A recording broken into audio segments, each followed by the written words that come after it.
అందరికీ నమస్కారం. నేను బిందు. మీరందరూ బాగా పనిచేస్తున్నారని ఆశిస్తున్నాను. వివిధ సందర్భాల్లో ఆర్థిక వృద్ధి క్రమంలో పర్యావరణ వనరులు అపూర్వమైన స్థాయిలో ఎలా ఉపయోగించబడుతున్నాయి మరియు దెబ్బతిన్నాయి.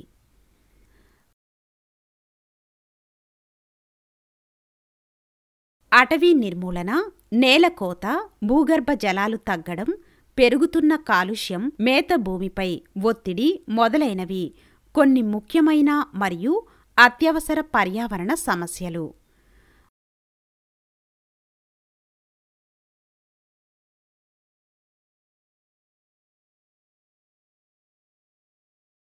పారిశ్రామికీకరణ వల్ల సహజ వనరులకు ముప్పు వాటిల్లిందని, ఇప్పుడు వాతావరణానికి కూడా విఘాతం కలుగుతోంది. ఈ వృద్ధి నమూనా స్పష్టంగా కొనసాగదు.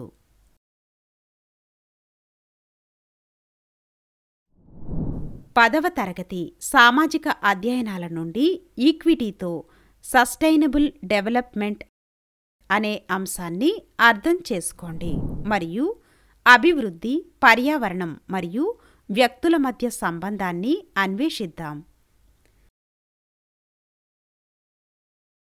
అలాగే ఆర్థిక కార్యకలాపాల విస్తరణ పర్యావరణంలోని వివిధ అంశాలను ఎలా ప్రభావితం చేసింది?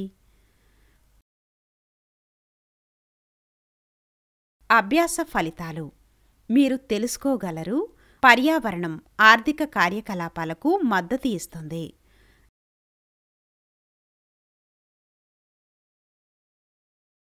నిలకడలేని అభివృద్ధికి కారణాలను విశ్లేషించండి.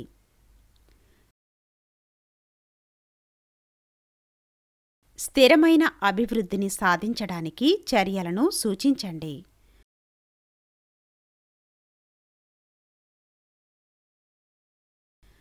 పర్యావరణాన్ని పరిరక్షించడానికి పర్యావరణవేత్తల ప్రయత్నాలను అభినందించండి.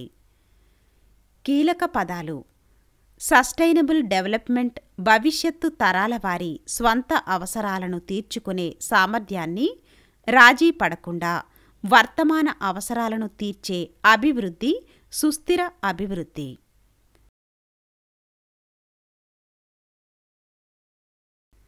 పర్యావరణం ఒక వ్యక్తి, జంతువు లేదా మొక్క నివసించే లేదా పనిచేసే పరిసరాలు.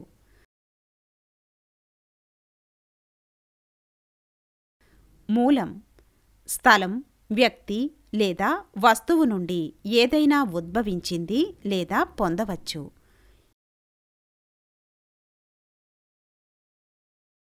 ఈక్విటీ న్యాయంగా మరియు నిష్పక్షపాతంగా ఉండే నాణ్యత.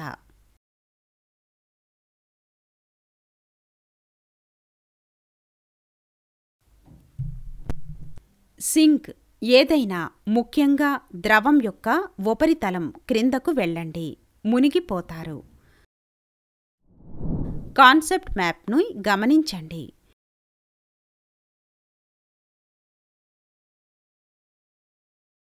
పర్యావరణం మరియు అభివృద్ధి. అభివృద్ధిలో పర్యావరణం ముఖ్యమైన పాత్ర పోషిస్తుంది. భూమి, నీరు, ఖనిజాలు మరియు ఖనిజాలు వంటి సహజంగా ఉన్న అనేక పదార్థాలు, చెట్లు మరియు జంతువుల నుండి ఉత్పత్తులు ఉత్పత్తి ప్రక్రియలో ప్రధానమైనవి.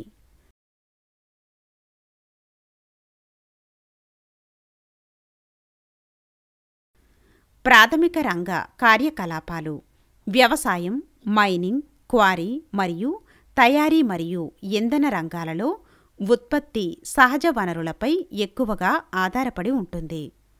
గత 50 సంవత్సరాల ఆర్థికాభివృద్ధి సుస్థిర అభివృద్ధికి ప్రత్యక్ష విరుద్ధంగా ఉంది. సహజ వనరుల దోపిడీ, పంటలపై ప్రభావం చూపుతున్న కాలుష్యం, పర్యావరణానికి దీర్ఘకాలిక నష్టం కలిగించే స్థిరమైన అభివృద్ధికి దారితీసే అధిక జనాభాను మనం చూశాం. అభివృద్ధి అనేది పరిమితమైన సహజ వనరులు అవసరమయ్యే ఆర్థిక కార్యకలాపాలను కలిగి ఉంటుంది. ఆర్థిక వృద్ధి ప్రక్రియలో వ్యవసాయం, తయారీలో మైనింగ్ మరియు ఇంధన రంగ ఉత్పత్తి వంటి ప్రాథమిక రంగ కార్యకలాపాలు సహజ వనరులపై ఎక్కువగా ఆధారపడి ఉంటాయి.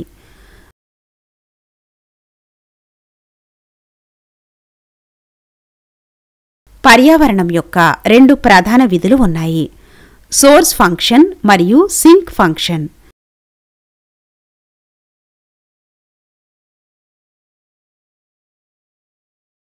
ఈ వనరులను అందించడానికి పర్యావరణం యొక్క సంభావ్యతను పర్యావరణ మూలం ఫంక్షన్గా సూచిస్తారు. ఉత్పత్తి, వినియోగం యొక్క వ్యర్థ పదార్థాలను గ్రహించి హాని చేయని అవశేషాలుగా మార్చే పర్యావరణ సామర్థ్యాన్ని సింక్ ఫంక్షన్గా సూచిస్తారు.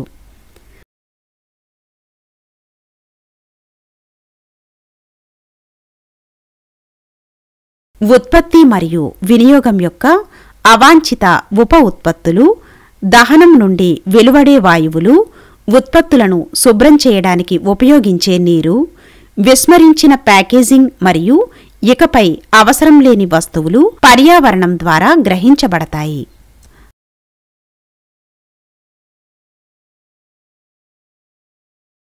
ఆర్థిక అభివృద్ధి యొక్క గత సంవత్సరాల్లో మూలం ఫంక్షన్ మరియు పర్యావరణం యొక్క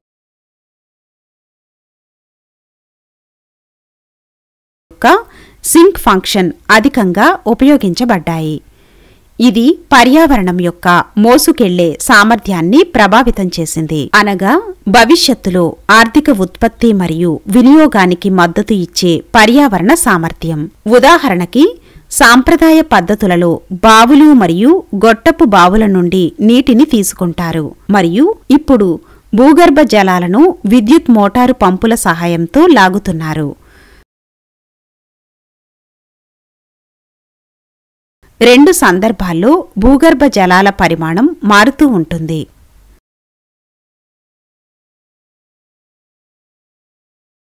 నేల కింద నీటి మార్గం మట్టి మరియు రాళ్ల మాధ్యమం ద్వారా ఉంటుంది. రీఛార్జ్ అవుతున్న దానికంటే ఎక్కువగా తీసిన నీరు ఉంటే కొంతకాలం తర్వాత మనకు భూగర్భ జలాలు మిగలవని స్పష్టమవుతుంది.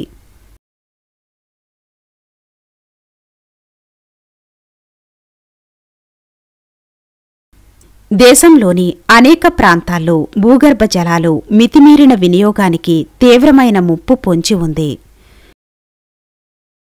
భూగర్భ జలాలు చాలా వేగంగా దిగువ స్థాయికి పడిపోతున్నాయి. భూగర్భ జలాల పరిమాణంతో పాటు నాణ్యత కూడా క్షీణిస్తోంది. భూగర్భ జలాల మూలం, పనితీరు, నాణ్యత మరియు పరిమాణం రెండింటిలోనూ దెబ్బతింటుంది. అన్ని విష పదార్థాల వ్యర్థాలను అధికంగా డంపింగ్ చేయడం వల్ల సింక్ పనితీరు దెబ్బతింటుంది.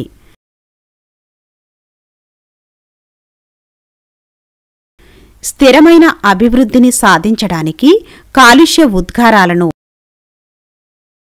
పర్యావరణం మోసే సామర్థ్యానికి పరిమితం చెయ్యాలి. పునరుత్పాదక వనరుల స్థానంలో పునరుత్పాదక వనరులను తప్పనిసరిగా ఉపయోగించాలి. పునరుత్పాదక వనరుల క్షీణత రేటు పునరుత్పాదక వనరుల సృష్టి రేటును మించకూడదు.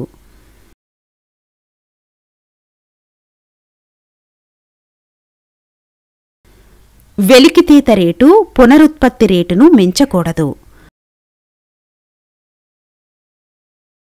మహాసముద్రాలు ఆహారం, మందులు, ఖనిజాలు మొదలైన వాటి యొక్క విస్తారమైన వనరులు.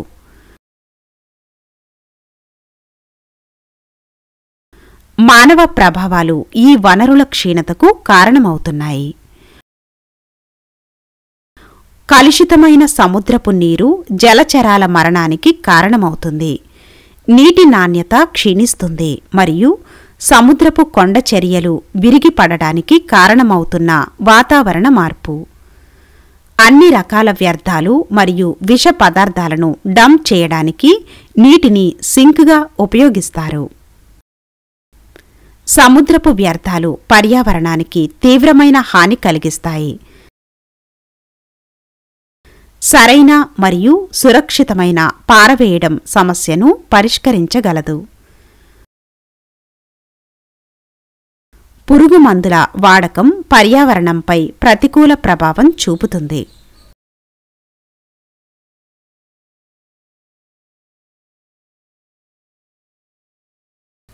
దోమల నివారణకు DDTని పిచికారీ చేయటం వల్ల పక్షులు, మనుషులపై ఎలాంటి ప్రభావం చూపుతుందో రేచల్ కార్సన్ సైలెంట్ స్ప్రింగ్ అనే పుస్తకాన్ని రాశారు.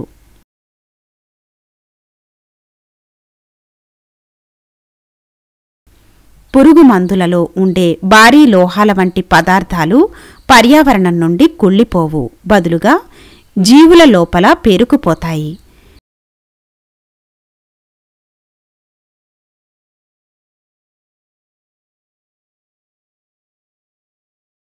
DDT ఉన్న నీరు ప్రవహించే సరస్సులలో చేపలను చంపడానికి విషం చాలా చిన్నది.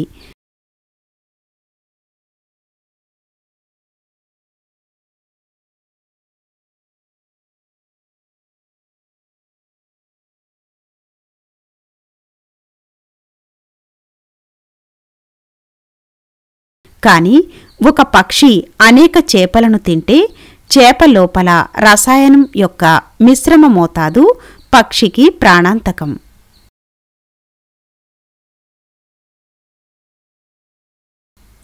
పర్యావరణవేత్తగా రాచెల్ కార్సన్ దోమల వంటి కీటకాలు త్వరగా DDT స్ప్రేలకు నిరోధకతను పెంచుతాయని చూపించారు.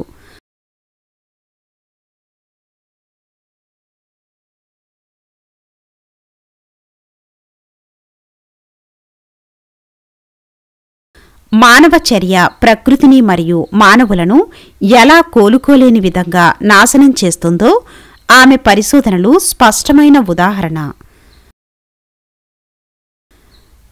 భారతదేశంలో ఎండోసల్ఫాన్ అనే క్రిమి సంహారకానికి పురుగు మందుల యొక్క ప్రాణాంతక ప్రభావం కనిపించింది.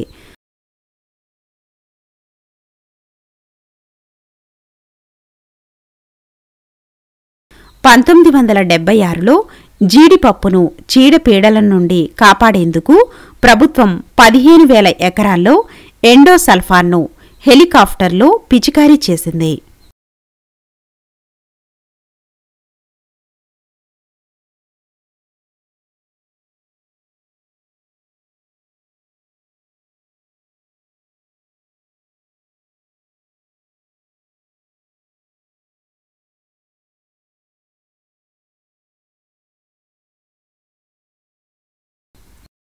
ఇది కేరళలోని ఉత్తర ప్రాంతంలోని కాసర్గోడ్లో జరిగింది. దాదాపు 25 సంవత్సరాల పాటు చికిత్స కొనసాగినందున గాలి, నీరు మరియు మొత్తం పర్యావరణం పురుగు మందుతో నిండిపోయింది.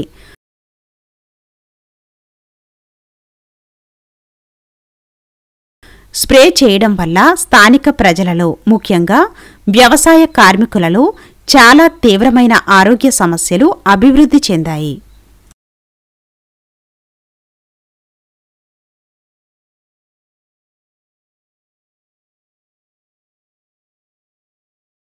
ఇటీవల సంవత్సరాలలో ఎండోసల్ఫాన్ పిచికారీ కోర్టు ఆదేశాలతో నిషేధించబడింది.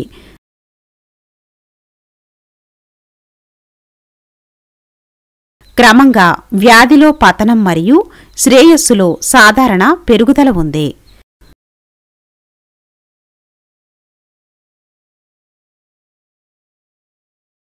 సుస్థిర అభివృద్ధి అంటే భవిష్యత్ తరాల వారి స్వంత అవసరాలను తీర్చుకునే సామర్థ్యాన్ని రాజీ పడకుండా ప్రస్తుత అవసరాలను తీర్చే అభివృద్ధి.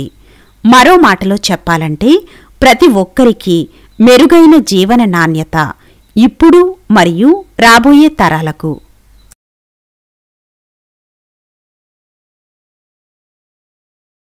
ఈక్విటీ మరియు న్యాయం సమస్యలతో పాటు ప్రగతి ఆలోచనతో పర్యావరణ ఆందోళనలను మనం ఏకీకృతం చేయగలగాలి.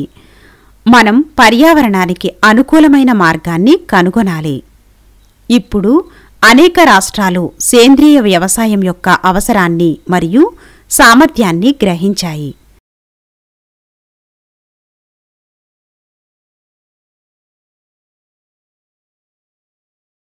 స్థానిక స్థాయి కార్యక్రమాలు రాష్ట్ర విధానాన్ని ప్రభావితం చేశాయి. రసాయన ఎరువులు, క్రిమి సంహారక మందులపై నిషేధం విధించేందుకు సిక్కిం ప్రభుత్వం సాహసోపేతమైన చర్య తీసుకుంది.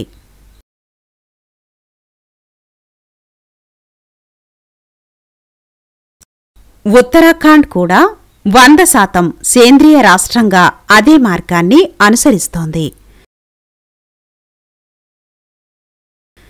తెలంగాణలోని జహీరాబాద్ ప్రాంతంలోని కమ్యూనిటీ గ్రూపులు ప్రారంభించిన ప్రత్యామ్నాయ పీడీఎస్ పబ్లిక్ డిస్ట్రిబ్యూషన్ సిస్టమ్ అనేది స్థిరమైన ఆహార ఉత్పత్తి మరియు దాని సమాన పంపిణీపై మరొక ఆసక్తికరమైన జోక్యం.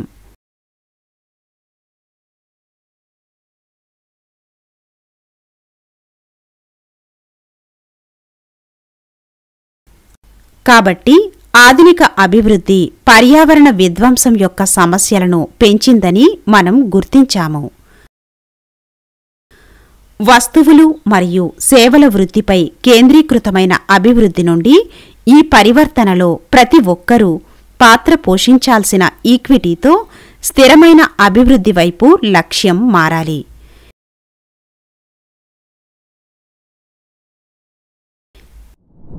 మీకు వీడియో నచ్చిందని ఆశిస్తున్నాను.